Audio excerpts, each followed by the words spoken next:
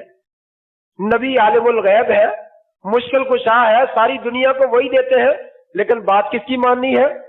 نبی کی سنت تو ٹھیک ہے، لیکن مفتی نے تو یوں کہا ہے، پیر نے تو یوں کہا ہے، بزرگ نے تو یوں فرمایا ہے، وہاں پہ بزرگ نبیوں سے آگے بڑھ جاتے ہیں۔ یہ عجیب تماشا ہے، نبی کا مقام رب سے بڑھا دیا جاتا ہے اور ایک مفتی اور عالم کا مقام نبی سے بڑھا دیا جاتا ہے۔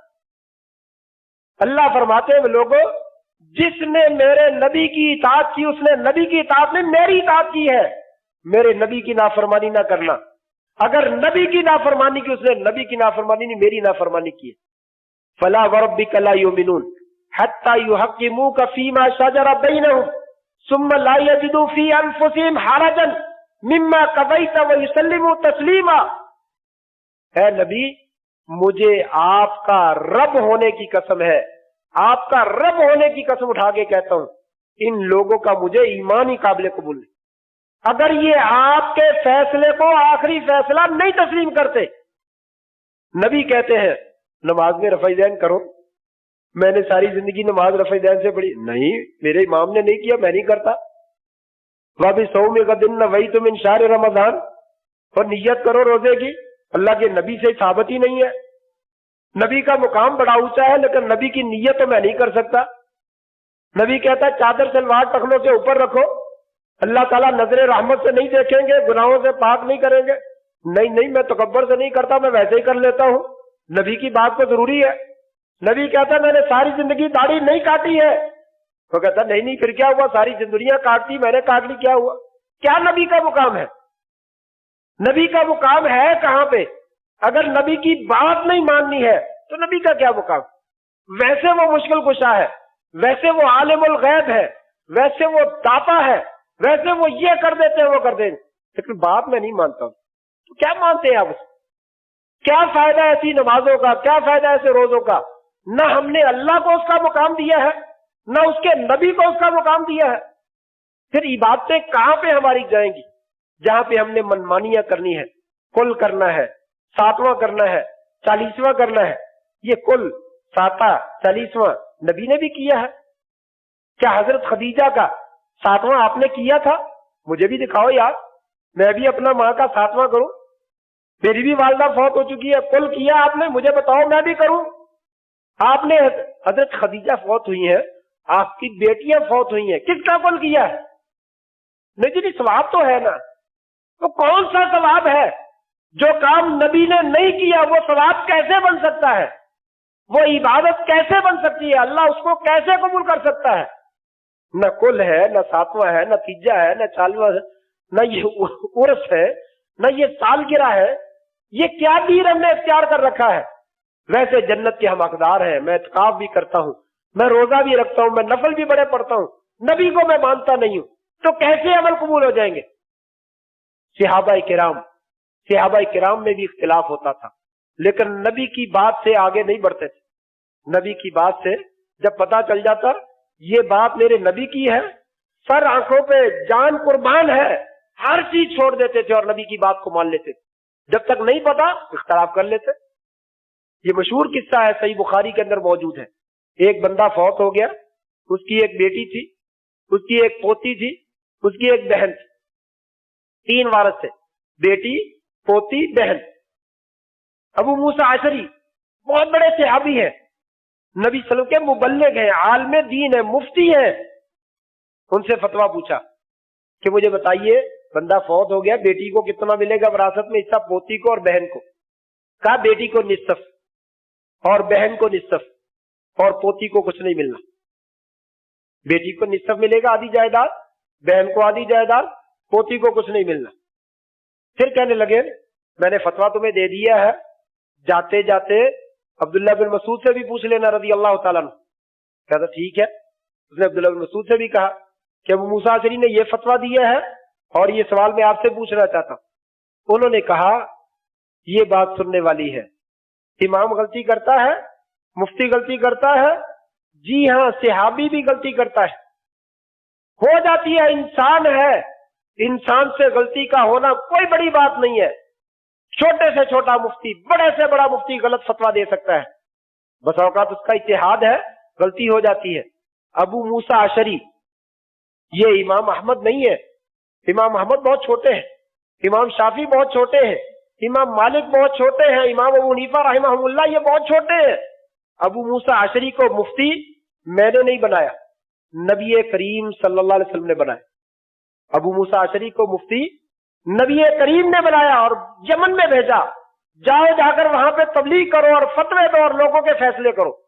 رسول فوت ہو چکے ہیں اور اس کے بعد یہ فتویٰ دیا۔ عبداللہ بن مسعود کہتے ہیں لقد ضللت اذا وما انا من المهتدین، لوگوں اگر نبی کے مفتی کی بات کو آج میں مان لوں تو میں گمراہ ہو جاؤں، نبی کے مفتی کی بات کو میں مان لوں تو میں کیا ہو جاؤں؟ میں گمراہ ہو جاؤں۔ یہ نبی کے مفتی کا فتویٰ جو ہے وہ درست نہیں ہے، نبی نے یہ فتویٰ نہیں دیا، غلطی ہو سکتی ہے، تیرا امام اور میرا امام غلطی نہیں کرتا، نبی غلطی کر لیتا ہے، نعوذ باللہ من ذالک، استغفر اللہ۔ میرے مفتی اور میرے پیر غلطی نہیں کرتے، بڑے لوگ جو غلطیاں کر لیتے نہیں، اللہ کے بندو انسان ہے، صحابہ سے غلطی ہو سکتی ہے۔ عبداللہ بن مسعود نے کہا دیکھو بیٹی کو نصف ملے گا، پوتی کو چھٹا حصہ ملے گا اور جو باقی مال بچے گا وہ بہن کو ملے گا، تینوں وارث ہیں، اور یہ فیصلہ میں نہیں کر رہا، یہ فیصلہ میرے نبی نے کیا تھا، مجھے آج بھی یاد ہے وہ مسئلہ، میں ان کے مطابق فتویٰ دے رہا ہوں۔ ابو موسیٰ اشعری ناراض ہو گئے، تو نے نبی کے مفتی کی توہین کی ہے، تو نے صحابی کی توہین کی ہے، تو گستاخ ہے، تو بے ادب ہے، تو ہمارے فتووں کے اوپر اعتراض کرتا ہے، تو ہوتا کون ہے؟ ایسے کہا، انا للہ، ایسے نہیں کہا، بڑے پیار سے کہا لوگوں جب تک تمہارے درمیان ابن مسعود موجود ہے مجھ سے فتویٰ نہ پوچھا کرو، انہی سے پوچھ لیا کرو، مجھ سے نہ پوچھا کرو، مجھ سے غلطی ہو جاتی انہی سے پوچھ لیا کرو۔ یہ ادب ہے حدیث رسول کا، جب اللہ اور اس کے رسول کا حکم آ جائے بڑے سے بڑے مفتی کو اپنی بات چھوڑ دینی چاہیے۔ آج ہم بڑے فخر سے کہتے ہیں نبی صلی اللہ علیہ وسلم نے رفع ذہن کیا بھی ہے، چھوڑا بھی ہے، لیکن ہم ساری زندگی چھوڑیں گے، ہم نے نہیں کرنا۔ کیوں؟ جب نبی نے کیا تو کرتا کیوں نہیں؟ میں دعوے سے کہتا ہوں آج نے ساری زندگی رفع ذہن کیا ہے، چھوڑا نہیں ہے۔ یہ لوگوں نے بات بنا دی ہے کہ آپ سے ثابت بھی ہے اور غیر ثابت بھی ہے، لیکن حقیقت یہ ہے صرف رفع ذہن ثابت ہے، نہ کرنا ثابت نہیں۔ کسی ایک صحیح حدیث سے ثابت نہیں ہے کہ آپ نے ایک نماز دی بغیر رفع ذہن کے پڑھی ہو، لیکن چلو ہم تمہاری بات مان لیتے ہیں، چلو ثابت بھی ہے غیر ثابت بھی ہے۔ 15 دن کم از کم نماز رفع ذہن سے پڑھو، 15 دن بغیر رفع ذہن کے پڑھو، تو نبی سے کچھ محبت کا دعویٰ جو ہے اس کا کچھ بھرم تو رکھو، لیکن آج تیاری۔ میں نبی کو بہت اونچا مانتا ہوں لیکن نبی کی سنت سے عمل نہیں کر سکتا۔ اللہ تبارک تعالیٰ فرماتے ہیں لوگوں تمہارا ایمان پھر مجھے ایمان ہی قابل قبول نہیں، نماز روزہ اعتکاف تو بڑی دور کی بات ہے، اگر میرے نبی کی کوئی حیثیت نہیں ہے تو یاد رکھو پھر تمہارا ایمان بھی میرے نزدیک قابل قبول۔ آخری بات ذکر کے اپنی بات ختم کر رہا ہوں، یہ قصہ میں نے پہلے بھی ذکر کیا تھا۔ اللہ کے نبی کی بات کی کیا اہمیت ہے؟ دین کی باتوں میں تو آپ کی بات کو ماننا ہی ماننا ہے، دنیا کی باتوں میں بھی انسان اگر مان لے تو وہ کامیاب اور کامران ہو جاتا، وہ کامیاب ہو جاتا۔ کئی قصے ہیں لیکن ایک ہی قصہ صرف ذکر کرتا ہوں۔ حضرت ابو رافع نبی صلی اللہ علیہ وسلم کے غلام ہیں، ایک دن کھانا بنایا، بکرے کا گوشت پکایا، اس کا گوشت جو ہے وہ بھونا، اور نبی صلی اللہ علیہ وسلم کو بلا لیا، یا رسول اللہ کھانا بنا ہے آ جائیے۔ آپ آ گئے، پوچھا کیا بنایا؟ کہا بکرا بنایا ہے۔ کہا جاؤ دستی کا گوشت لے کر آؤ۔ دستی لے آئے، آپ نے کھائی، دستی کا گوشت بڑا پسند تھا، آپ نے ابو رافع ایک اور لے کر آؤ، وہ گیا ایک اور لے آیا۔ دونوں کھانے کے بعد آپ نے ابو رافع ایک اور لاؤ، وہ ہنس پڑے، کہنے لگے یا رسول اللہ بکری کی 2 ہی دستیاں ہوتی ہیں، تیسری تو ہوتی نہیں ہے۔ یا رسول اللہ ایک ہی بکرا پکایا، کوئی 10 تھوڑی پکایا، میں نے ایک ہی بنایا تھا اور ایک ہی 2 دستیاں وہ لا کے رکھ دی۔ آپ نے ابو رافع تجھے پھر پتہ ہی نہیں، اگر تو خاموش ہو جاتا اور آگے سے نہ بولتا میری بات کو مان لیتا اور جا کر وہاں سے دستی لانے کی کوشش کرتا، تجھے وہاں پہ تیسری مل جاتی، چوتھی مل جاتی۔ جب تلک میں مانگتا رہتا تو دستیاں لاتا رہتا، وہاں کبھی ختم نہ ہوتی۔ یہ نبی کی اطاعت ہے، یہ نبی کی اطاعت ہے، نبی کی فرما برداری ہے۔ دنیا کے معاملے میں بھی اگر انسان نبی کی اطاعت کرتا تو اللہ برکتیں فرما دیتا ہے، دین کے معاملے میں اگر نبی کی اطاعت نہیں کرتا تو عمل انسان کے منہ کے اوپر مار دیا جاتا ہے۔ ہمارے ذمہ ہے بات کو پہنچانا۔ میں تو جس انداز میں بات کہہ سکتا ہوں میں نے کہہ دیا۔ لوگوں، سیدھا راستہ اللہ کے رسول کا، اللہ کے رسول کے صحابہ کا، سنت کا، دین کا راستہ جو صحیح حدیث سے ثابت ہے، اس پہ عمل کرو گے تو کامیاب ہو جاؤ گے، نہیں کرو گے تو کوئی کسی کا کچھ نہیں بگاڑتا، اپنے عملوں کو برباد کرتا ہے۔ اپنے اعتکاف کو کامیاب کرنا ہے، روزے کو، نماز کو، حج کو، زکوٰۃ کو کامیاب کرنا ہے۔ دیکھو یہ عمل ثابت ہے، ضرور کرو، اگر ثابت نہیں ہے تو نہ کرو، اور اللہ کے ساتھ شریک نہ ٹھہراؤ۔ دنیا میں بھی کامیاب ہو جاؤ گے، آخرت میں بھی کامیاب ہو جاؤ گے۔ اللہ سے دعا ہے اللہ تبارک تعالی ہمارا عقیدہ بھی صحیح فرما دے اور ہمیں سنت کے مطابق عمل کرنے کی توفیق بھی نصیب فرما دے۔ وآخر دعوانا ان الحمد للہ رب العالمین۔